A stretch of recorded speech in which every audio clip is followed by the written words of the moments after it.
Hi, my name is Shauna. Welcome to my channel. My whole channel is about just taking you on my journey with me, whatever I'm doing at the time. And currently I am in Malaysia.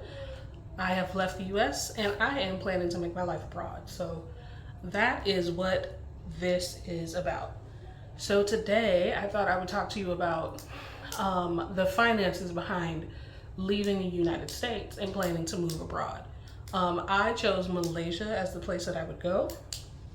There was no rhyme or reason to that, my friends. The political climate was happening in the US before the election. I normally don't follow politics because I've always had the idea that one, my one little vote wouldn't make a difference. And two, I kind of had the idea that certain decisions were already made and it was just a matter of getting the public to feel like they made that choice. So I had always had that feeling about politics ever since I was 18 years old and placed my first vote. So I believe this current administration is really showing why I thought that. But anyway, I'll tell you why I chose to move in a second with the political stuff. But before I get into all of that, I'll put it at the end so you can listen to that if you want to. But I wanted to discuss the finances of it. So the reason why I want to make this video is because there are people in the US who feel like they don't have enough money to get out. The first thing I want to tell you about that, US citizens, is make the decision and work toward it. I promise you, you don't even have to know how it's going to work out. But once you make the decision to move toward it, you'll get out. So that's the very first thing. I just wanted to encourage you that if you are freaking out, as I was, about the political climate in the States, don't feel like you don't have a way forward, because you certainly do, if this is the route you want to take. So a little background, I was working as an assistant manager in a retail store, and I was making $18 an hour. I am single, I do not have children, and my rent was in an inner city and fairly inexpensive. So those were my circumstances. My rent at the time was like $545 a month, and I took home maybe $2,000 post-tax.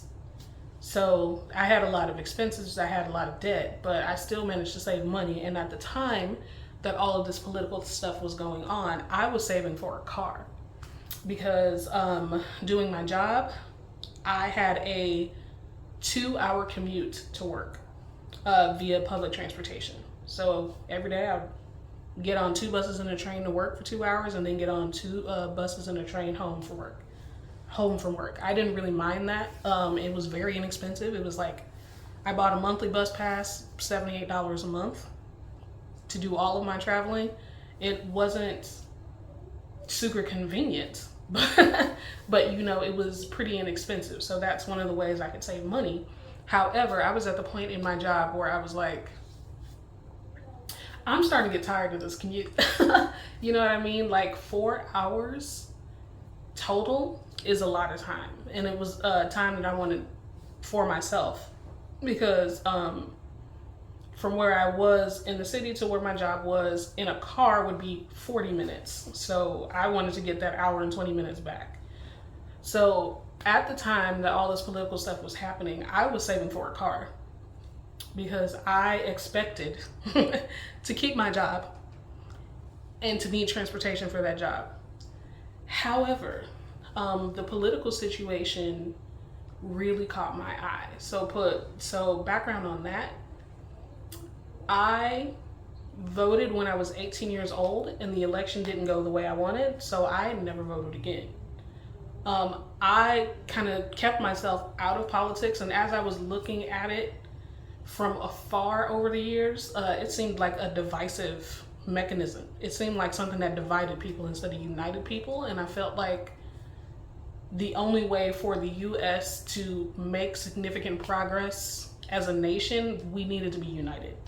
So I decided to stay out of politics because I didn't like the divisive nature of it. I didn't like that people fought over it. So there's that. I also came to believe over the years that the decisions are already made, and then they put on this puppet show and do this whole vote, all of these theatrics, so you believe that you chose what was already decided. Think what you will about that. I think this current administration is really making people ask questions, but I was asking those questions a long time ago. But anyway, I digress. So how did I financially do it? So number one, I was saving for a car. So I had already had $1,000+ in the bank. Also, when I bought my plane ticket, it was February. And if you know anything about the United States, you know that that is tax time. You get your tax forms by January 31st, and then you can file those taxes, and then you get a refund if you paid in excess in taxes. So every job I ever got as an adult, once I learned about it, I always had extra money withdrawn from my check and used it as a savings that I could not touch. What I mean by that is you have your normal rate of taxes that are taken out of the checks, but I would have like $50 extra taken out, $50 to $100 extra taken out per check for federal taxes, and maybe $50 extra taken out per check for state taxes. I have done that for every job I've had since I was maybe 20 something years old. And it was to save and to keep my hands off my own money, to be honest, because I like food and I spend extravagantly on food. So I figured that would be a way to save without even thinking about it. And then at the end of the year, it's all accumulated and I get it back. So I was doing that as well. So when tax time came around, my check was pretty nice. The amount that I got, and don't be trying to come for me because I don't have any of this money anymore. I moved abroad, and I'll tell you about some of the expenses in a second. But my income tax return, federal and state altogether, was $1,980. So that was a nice chunk of money to work from. Now, before I left, I wanted to leave immediately. Like after all of the political stuff went down, the election, I will insert a video clip here. Came in on the Olympics, and then I saw Johnny, and we got the World Cup too. And you know, it's only because they rigged the election that I'll be your president representing you there. You know, I got both of them. I got the Olympics and I got the World Cup. And I said, you know, it's too bad. One was in 2026 and the other was in 2028. And I said, I won't be there. I won't be your president. But then they rigged the election, and now we won, so I'm going to be your president for the Olympics. Was not honest, as you just saw from the clip. So I didn't know that at the time. I just knew that from my personal experience, having grown up with a narcissistic mother and a narcissistic ex-parent, and having watched my sister be stuck in a narcissistic dynamic for like over a decade, I want to say nearly 2 decades, because her oldest daughter is like 18 right now. I had watched narcissists move in my personal life for my entire life. So when I saw Trump during the campaign process, I was like, that's a card-carrying narcissist. I know it. I have seen it my whole life. I know it. And that is absolutely terrifying to witness a narcissist have that much power. They can't do anything good with it. Every single thing is to take resources from everywhere else and to pour it into themselves, to fill an absolute black hole of a void. You know what I mean? I had seen that shit at work, and I was like, I cannot live in a country where that kind of human being is running it. Now, before the election happened, I held out quite a bit of hope that Kamala would win. Again, I hadn't cared about politics since I was 18, but something made me very, very aware of this particular election. You can call it whatever you want, but it really grabbed my attention when politics normally don't. So I ran with it, followed the campaign trail of both people, and I was like, no matter what, Kamala needs to win. Even if she's not the best, even if, X, Y, and Z, Kamala needs to win because we can't have Trump. And then, as you saw in the clip, we have Trump. Rephrase that, I'm in Malaysia. Unfortunately, the US has Trump. Having gone through what I went through in my life and having witnessed what I witnessed my sister go through for 20 years under a malignant narcissist, I was like, I refuse. I refuse to put myself through this again. I refuse. I've seen enough of it. And I will never see this shit again. So I was like, I have to get out. So when I bought my plane tickets, funny enough, here's part of it. Oh my gosh. Anyway, when I got my plane tickets, I was like, I wanted to get out immediately. Like, I wanted to leave. It was February 18th.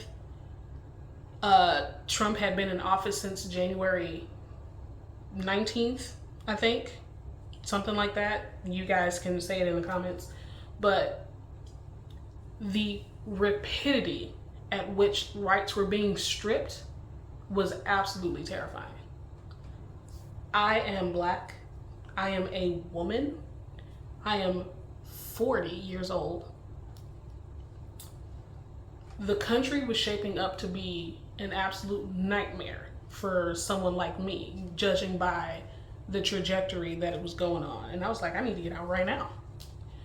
But unfortunately, because of the prices of flights, I ended up booking a flight that was 2 weeks out from when I booked the ticket. So, finances again. I decided to book a one-way ticket because I knew I wasn't coming back. But as I was going through that process, it turned out that Malaysia requires you to have proof of onward travel. They actually require you to have proof of a return ticket. So what that means is they want you to have either a round trip flight that proves that you're going back to the place that you came from. And then I later found out, or it could be onward travel, meaning that you have proof you have a ticket to somewhere out of Malaysia. As a US citizen, you get a 90-day visa. I don't know if it's a visa or if 90 days visa free, whatever you want to call it. I'll say visa free. You can stay in Malaysia as a US citizen for 90 days without any paperwork. So, except for the arrival card. So, I was like, okay, bet. So I booked that one-way ticket and I had no intention of booking a second ticket. And I was like, how am I going to work my way around this? Because apparently at the airport, I needed to see an agent because I had no proof that I would be leaving Malaysia at some point. So I found a workaround for that. You can find that in the description. I'm not going to put it on blast. If you need it, it's here. But that particular link will take you to something that gives you a verifiable ticket that cancels within 24 to 48 hours. Thank me later.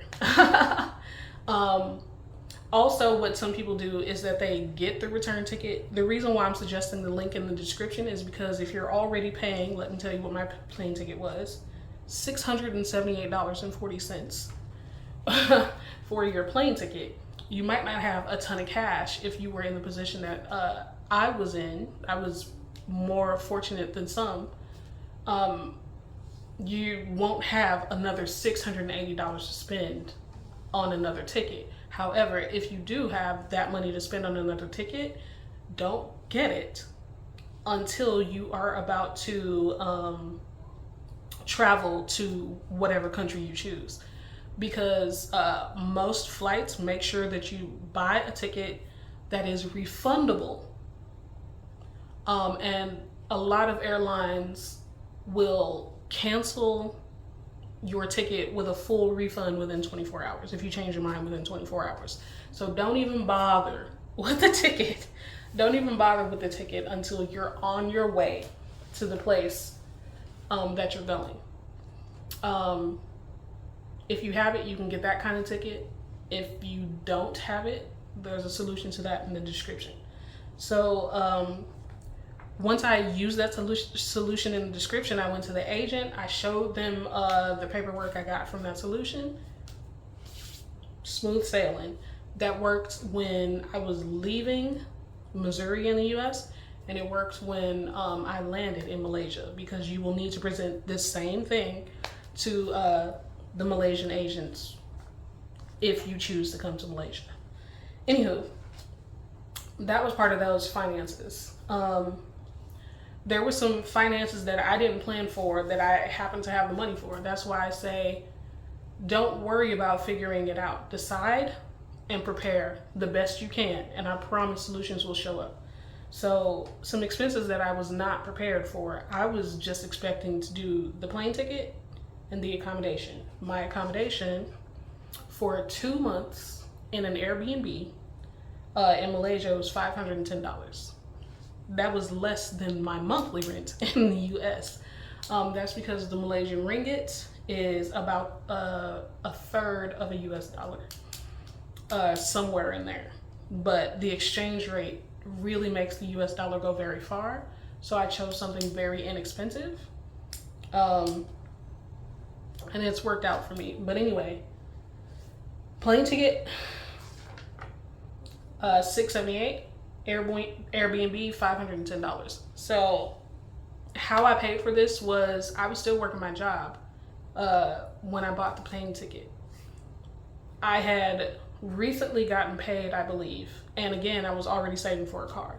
So I used what I had saved up, and I believe I have no idea, I had maybe $1,400 already saved toward a car. So helpful. And I used that to pay for the flight and the Airbnb. I knew that once I landed in Malaysia, by the way, I was still working, but I had put in my 2 weeks for myself. I did not tell my boss because I didn't want any sabotage happening. So I don't know if you know this, but there are a lot of people who, when you put in your 2 weeks, they'll go ahead and fire you, and that cuts off your income. So I was like, you know what? I'm going to put in my silent 2 weeks. I know the date that I'm leaving because I had already booked the flight for that date. I'm not going to tell my boss. They will find out when I land in Malaysia that I quit. People will have opinions about that. People will have feelings about that. But I just want you to know that my particular boss was toxic and was the saboteur type. So knowing the environment that I was working in, I did not want to even chance it that she would find a way to like mess with my plans. So anyway, I had recently gotten paid, and that allowed me to pay for this stuff. But I also knew that as I was going to Malaysia, I had already filed my taxes. It was tax time. So I knew that even though I had just spent like $1,100, almost $1,200, I would be getting that right back. My income tax, like I said, was $1,980. So that brought it all right back. Some other things I knew is that after this 2 weeks, I was about to get paid again toward the end of working. So bought the ticket. Ticket was 2 months out. I'm sorry, 2 weeks out. I had just gotten paid, so I knew I would get paid again as I would leave. I was leaving, and then I had already put in about a week of work or a few days of work. So when I landed in Malaysia, I'd only have to wait for a couple weeks, and then I'd get a little bit more. So the timing worked out really well, even though I was urgently trying to leave. I hope all of this is making sense. But anyway, as I was preparing, I knew that anything I spent, I would get back in tax returns and the rest of my wages from the job. So I was not particularly worried about that. However, there were some things that I didn't prepare for that kind of worked out, honestly. So, as I mentioned, I was living in an apartment, and my apartment was $545 a month. However, I was in the middle of my lease. I had just renewed my lease in November of 2024, and here it was February, and I'm like, I need to get out of the country, so I need to get out of my lease. And that was eye-opening. So people, read your lease. I did not read my lease, but I found out when I needed to terminate it that in order to break my lease, I needed to pay the last month's rent that I would be staying there. I needed to pay 2 months rent to terminate the contract, and I forfeited my security deposit. So at the time, I was thinking that's highway damn robbery. Not only do I have to pay $545 for the last month's rent, I have to pay $1090 to get out of the contract, and then I lose my security deposit, which was like a 1 month's rent. So it's $545 again. That is so much money. That is so much money. But luckily, it was February 18th. I already budgeted in advance for my rent. So I was already prepared to pay my rent. Again, I already had some savings going on. So I was like, dude, whatever happens, hopefully I'll have the money to figure it out. So before I left for Malaysia, tax return came in. So that was $1980 that I had to work with on top of the $1,400 I already had saved. So I was like, okay, I already paid for my Airbnb, I already paid for my ticket, I already budgeted for my rent, so that last month's rent is fine. I know that I have another check coming in 2 weeks right before I leave, so I can use that check to pay for the last month's rent and to pay for some of this $1090 that I have to pay to get out of the contract. When I tell you worked until I left, I mean I worked until the day before I got on the plane. Like, I worked my regular schedule. I had to be ready to go to the airport at 4 a.m. the next morning. I worked the night before. Got off at 5 p.m., did my 2-hour commute home, finished cleaning and packing up my apartment. I had very little to do. Thank goodness, like at the time, I did not know the math at all. I didn't know if I was gonna have enough to do all of this stuff. But the timing, like I didn't really pick the timing. I didn't expect to do a flight 2 weeks out. The only reason why I chose to do a flight 2 weeks out when I wanted to leave immediately was it was cheaper. So the cheapest flight that I could get was 2 weeks from the time I booked it. So I was like, okay, to save money, I'm gonna go ahead and do that. But anyway, that was the financial part. With all of those factors, I was able to afford it. Now, if flights are still happening, guys, if flights are still happening in the US,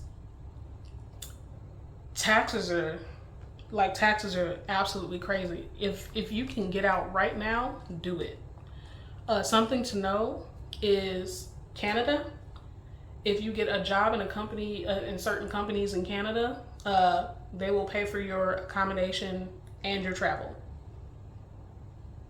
That's one way you can do it without having the cash. And look around in the world. A lot of visa requirements and visa rules are changing around the world to accommodate what's happening in the US. And there was 100% ways to get out even if you don't have the money. So look into those. All you have to do is make the decision and do your best. I promise a way will be made. You don't have to have any special beliefs to believe that.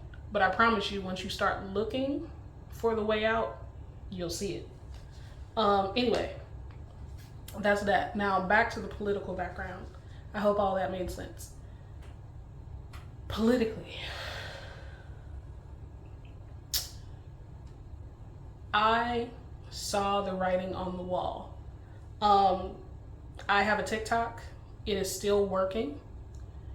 If you want proof that I saw the writing on the wall, you can check out my TikTok. That'll be linked below.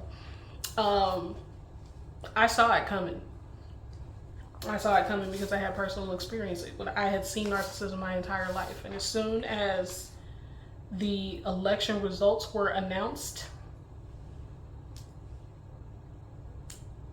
I was like, I can't do this. Like, the trauma response took over. I was like, I can't. I literally cannot live through another narcissistic experience. I can't do it. So I'm not.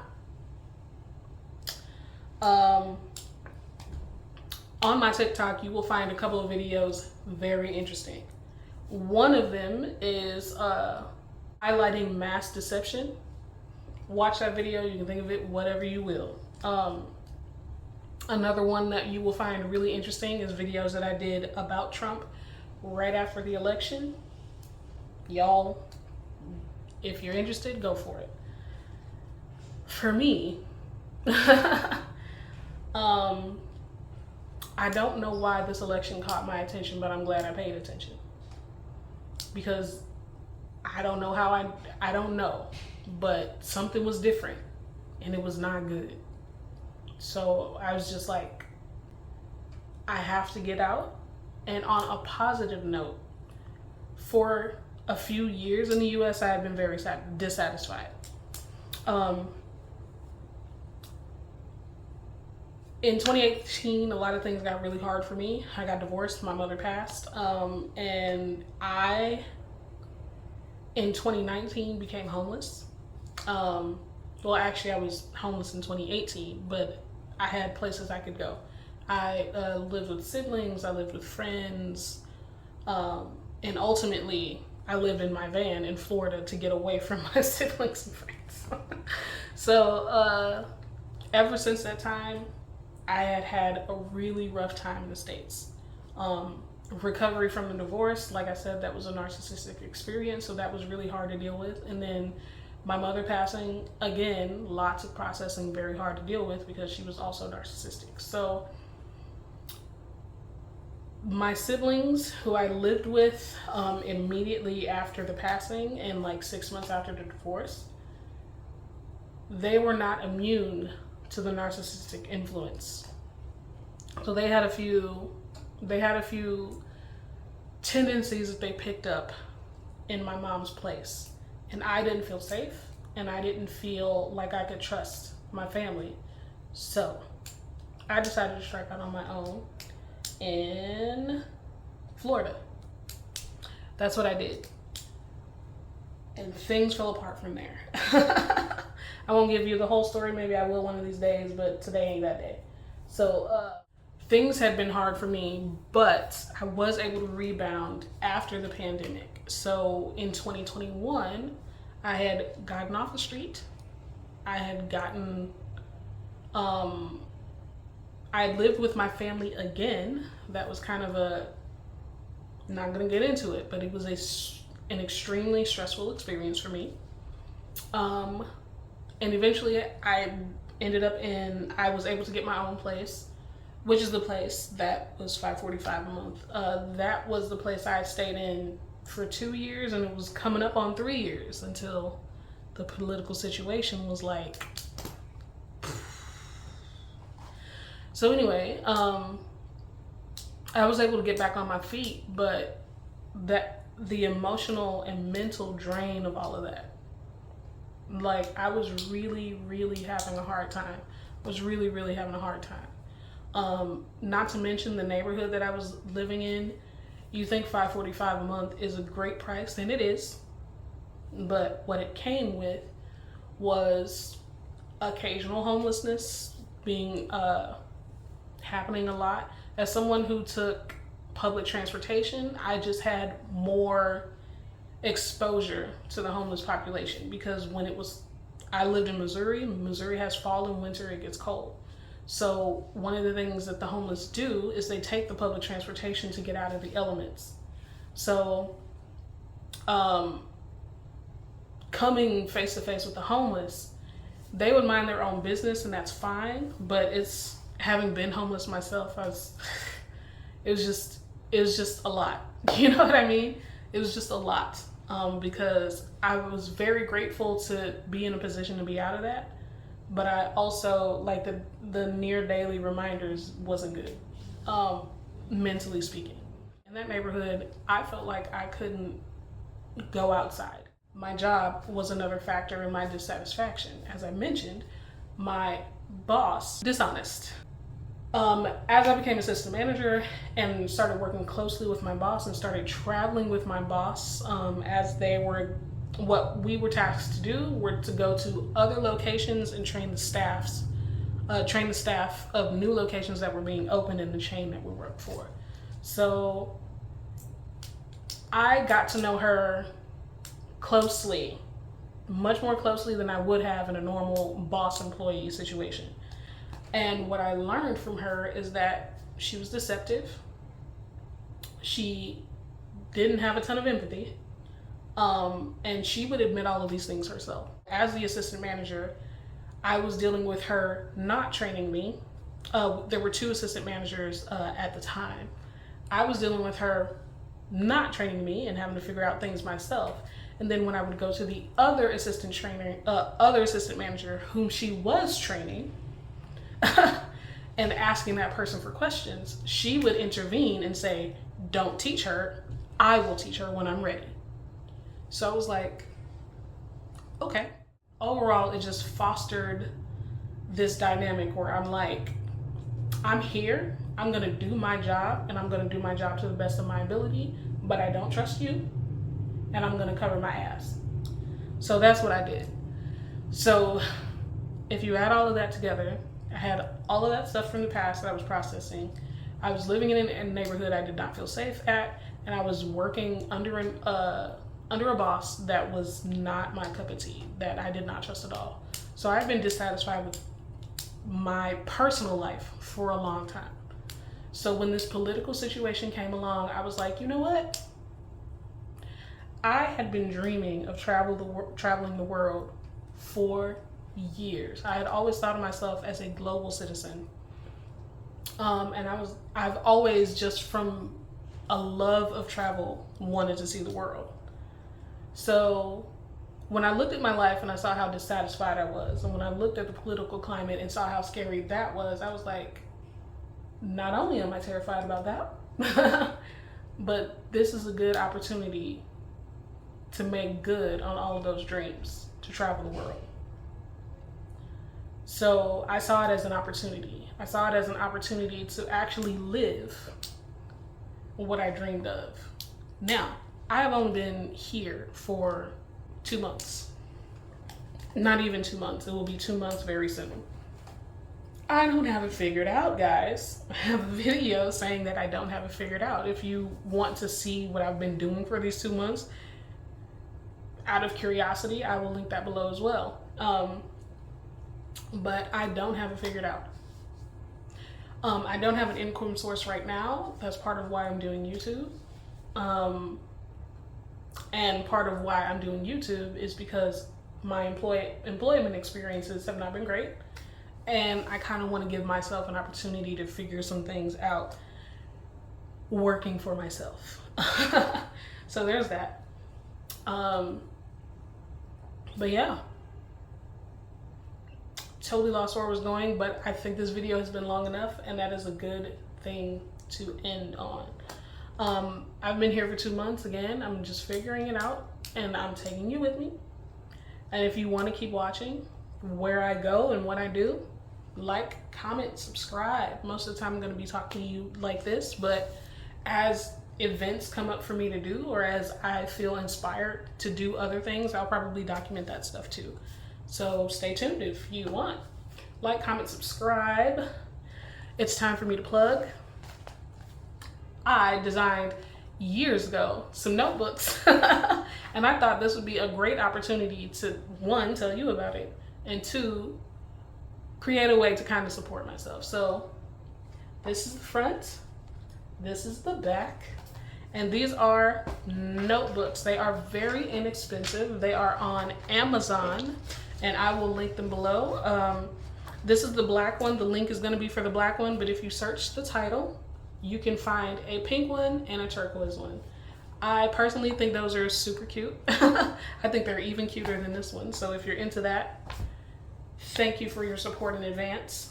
Also, I have a politically spicy Etsy. I will insert some pictures here of some of those t-shirts. They are t-shirts. They are, I believe, $17.99 right now. So if you're into that and you want to have a laugh, then go ahead and check that out as well. But thank you for listening. I really appreciate you for dealing with this entire video. You have a good day, and I will see you in the next one.